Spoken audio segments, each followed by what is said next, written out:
Vai zini, kas ir letonika.lv? Ja darbojies izglītības sektorā, tad, protams, noteikti būs par tādu dzirdējis un iespējams pat arī praktiski pamēģinājis. Taču tiem, kas ar to nav nekādā veidā saistīti, būs interesanti uzzināt, ka letonika no digitālās materiālu krātuves latviešu valodas un literatūras stundām skolās 20 gadu laikā ir izaugusi par izglītības sistēmā plaši lietojumu platformu, kam tagad, protams, pieslēgts klāt ir arī kāds pārsteigums – mākslīgais intelekts. Tas būtiski atvieglo gan skolotāju, gan arī skolēnu sadarbību un pašu darba procesu. Kopā ar Letonika LV vadītāju Anitu Vasiljevu veicām nelielu eksperimentu, dodoties klātienē uz Jelgavas Spīdoles valsts ģimnāziju, lai parunātos ar skolotāju Lauru Jomu, kura jau aktīvi savā ikdienā izmanto mākslīgā intelekta palīgu instrumentus.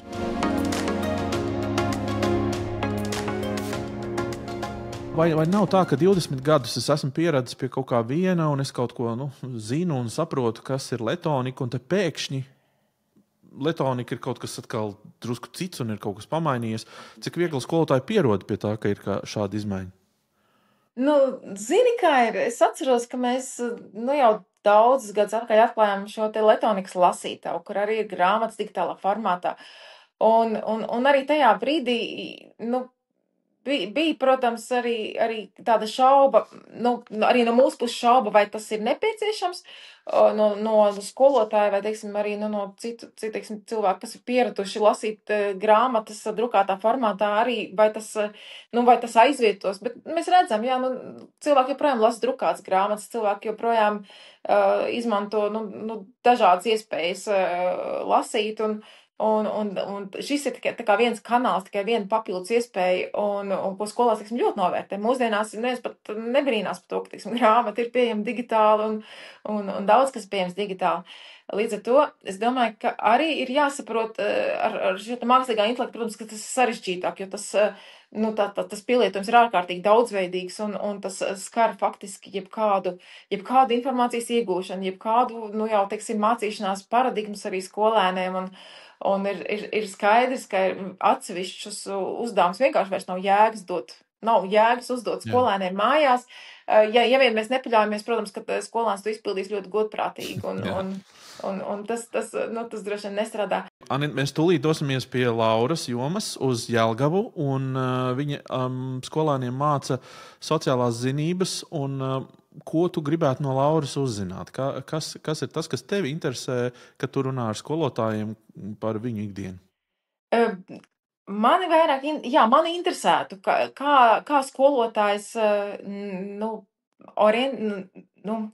kā skolotājs var efektīvi plānot savu tādu ikdienas darbu, gatavojoties stundām, izvēloties mācību līdzekļus, izvēloties mācību materiālu, saprotot, kādus uzdevumus dos skolēnam, teiksim, klasē, ja tas ir iespējams, vai mājās, kā strādāt individuāli vai grupās, un kas ir tas, kas skolotājam palīdz no visiem šiem te digitālajām iespējām, kas mūsdienās, protams, ir tā kā milzuma plašas, un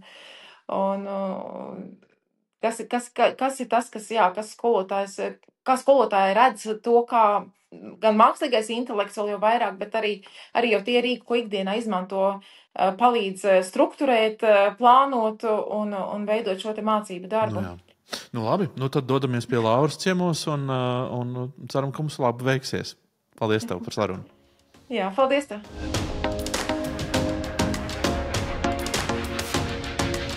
No sākuma, kad es iepazinu mākslīgo intelektu, es biju pilnīgi skeptiska pret viņu. Un vispār uzskatīju, ka viņu nevajag lietot. Aizņēma laiks, lai man pašai saprastu, kā ar viņu pareizi rīkoties, kā uzdot jautājumus, kā pareizi formulēt, kā pajautāt, kā iedot tos avotus, no kuriem es gribu, lai viņš strādātu. Tikai pēc tam man parādījās tā kā sarunu biedrs, kuram es varu pajautāt un uzdot jautājumu, ka, starp citu, sociālā zinātnēs 1, 2. tematā, vai tu vari man lūdzu piedāvāt, ko varētu mēs radošu izdarīt attiecībā pret konkrēto standarta sasniedzamo rezultātu. Un tad viņš, protams, piedāvā dažādus tos variantus, un tad var izvēlēties kaut ko. Bet jā, viņš ir atvieglojis laiku uz to kompensējot, ka tev bieži vien no tā darba tempa pietrūkst laika radošumam, jo radošumam vajag galvu atslēgt, domāšanu atslēgt un ļaut skatīties ārpus robežām. Ja tu to nespēji izdarīt, tad arī tās idejas ir diezgan tādas sausākas un ikdienišķākas. Līdz ar to tas ir bijis tāds tā kā rīks, kurā es saprotu, ka šobrīd man vajadzīgs palīgs, ar ko parunāt. Es ierakstu jautājumu un es ātrāk nonāku pie kādām idejām. Jā, droši vien, kad mūsdienu tie mākslīgi intelekti rīki ļauj arī tādu, teiksim, ielikt kādu apkopojumu, pēc tam izveidot arī pārbaudas darbus, kaut vai pie tēmu pārskats vai teiksim, atgādinot, teiksim, mācību gadu sākumā kaut kādu iepriekšējo tēmu, kaut kas tāds. Vai ir nācies saskarties arī ar to, ka skolēni izmanto mākslīgo intelektu un kā izmanto? Jā, ir nācies saskarties ar to, ka skolēni izmanto. Skolēni ļoti daudz izmanto. Viņi pat vairāk izmantot nekā skolotāji. Bet esmu parādījusi skolēniem, ka nav jābaidās no tā, kad ir mākslīgais intelekts. Un arī es zinu, ka viņi izmanto mākslīgo intelektu. Un viens no, piemēram, mācību kursiem, ko es viņiem mācu, ir arī projekta darbs. Un mēs zinām, tad, kad paši esam rakstījuši bakalaura darbu, maģistra darbu, tad atrast avotus ir ļoti sarežģīti, laikietilpīgi un ļoti ilgi. Tad tas, ko jaunieši bija šokā, kad es viņiem teicu, pajautā mākslīgajam intelektam, lai viņš tev parāda, kur ir atrodami pēdējo 5 gadu laikā pētījumi par šo tavu informāciju. Atskanēja frāze, tiešām es drīkstu izmantot? Es saku, bet ir jautājums, ko tu pēc tam ar viņiem darīsi. Ja tu viņus iedod mākslīgajam intelektam tikai atrast, un pēc tam spēj pats saprast, kas no tā tev ir svarīgs tavam darbam, un to interpretē un ieliec savā darbā, viss ir kārtībā, viņš ir bijis tavs rīks.